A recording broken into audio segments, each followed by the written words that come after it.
राधा राधा दोस्तों, राधा राधा। कर्म फल कभी पीछा नहीं छोड़ते। दुर्योधन ने एक अबला स्त्री को देखकर अपनी जंगा थापी थी तो उसकी जंगा खंड कर दी गई।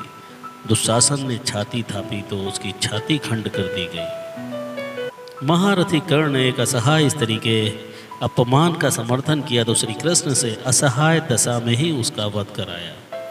भीष्म ने यदि प्रतिज्ञा में बंधकर एक स्त्री के अपमान को देखने और सहने का पाप किया तो असंख्य तीरों में विंध कर अपने पूरे कुल को एक एक कर मरते हुए भी देखा।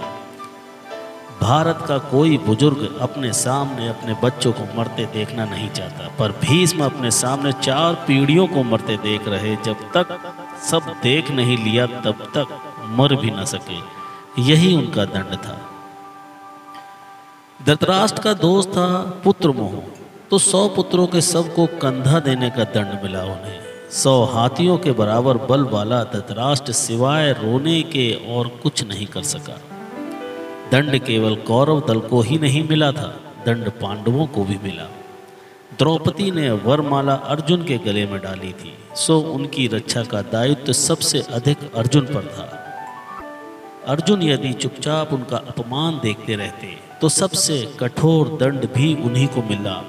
अर्जुन पितामह भीष्म को सबसे अधिक प्रेम करते थे तो कृष्ण ने उन्हीं के हाथों पितामह को निर्मम मृत्यु दिलाई। अर्जुन रोते रहे पर तीर चलाते रहे। क्या लगता है अपने ही हाथों अपने अभिभावकों भाइयों की हत्या करने की ग्लानि से अर्जुन कभी मुक्त हुए होंगे? कभी नहीं। क्या नहीं वे जीवन भर तड़पे होंगे? यही उनका दंड था। युधिष्ठिर ने स्त्री को दांव पर लगाया तो उन्हें भी दंड मिला। कठिन से कठिन परिस्थितियों में भी सत्य और धर्म का साथ नहीं छोड़ने वाले युधिष्ठिर ने युद्ध भूमि में झूठ बोला और उसी झूठ के कारण उनके गुरु की हत्या हुई। यह एक झूठ उनके सारे सत्यों पर भारी रहा। धर्मराज के लिए इससे बड़ा दंड क्या होगा? दुर्योधन को गदा युद्ध सिखाया था स्वयं बलराम ने।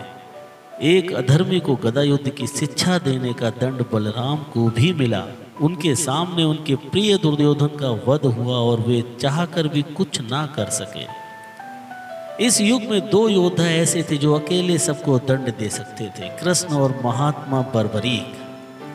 पर कृष्ण ने ऐसे कुकर्मियों के विरुद्ध शस्त्र उठाने तक से इनकार कर दिया और बर्बरीक को युद्ध में उतरने से ही रोक दिया। लोग पूछते हैं कि बर्बरीक का वध क्यों हुआ?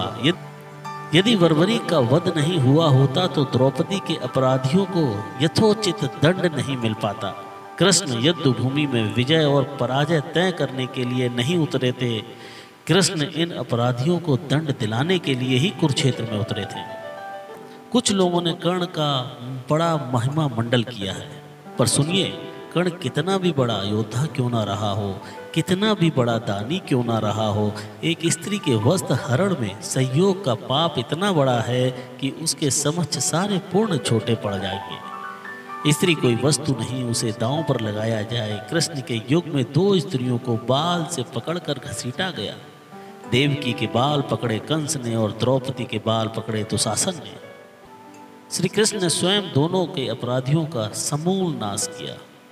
किसी स्त्री के अपमान का दंड अपराधी के समूल नाश से ही पूरा होता है, भले वह अपराधी विश्व का सबसे शक्तिशाली व्यक्ति ही क्यों ना हो। कर्म करते समय सदैव सचेत रहें, क्योंकि कर्म फल कभी पीछा नहीं छोड़ते। हिंदू बहन बेटियों के अपराधियों का भी समूल नाश निश्चित है।